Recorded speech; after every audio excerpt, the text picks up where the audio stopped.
रात गई कराची के मुख्तलिफ इलाकों में फायरिंग के वाकयात में शहरी जख्मी हुए हैं। पुलिस के मुताबिक फायरिंग के वाकयात की तहकीकात जारी है ताकि मुलविस मुलजिमान को गिरफ्तार किया जा सके। मुबैना तौर पर पुलिस मुकाबले में दौरान कार्रवाई स्ट्रीट क्रिमिनल गिरफ्तार भी हुए हैं। इस बारे में मजीद जानेंगे शहजाद चौधरी से। शहजाद, बताइएगा। आज देखिए, रात के जो कराची में हादसा और पुलिस मुकाबले हुए उनका मैं आपको बता दूं, न्यू कराची के करीब फायरिंग का वाकया पेश आया जिसमें एक शख्स जख्मी जिसको अस्पताल मुंतकिल कर दिया गया है।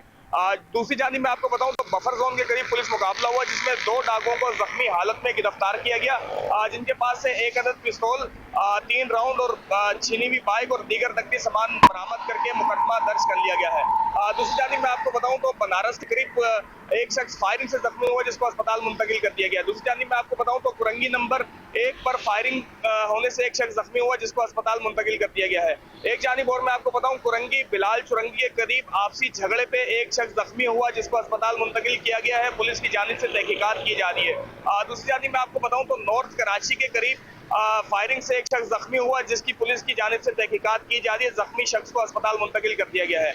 एक जानिब और मैं आपको बताऊं तो कुरंगी बेनजीर चौक के करीब पुलिस मुकाबला हुआ जिसमें एक डाकू को जख्मी हालत में गिरफ्तार किया गया जिसके पास से 1 अदद पिस्तौल, 1 छीनी हुई बाइक, नकदी सामान बरामद करके पुलिस मुकदमा दर्ज कर लिया गया है। जी।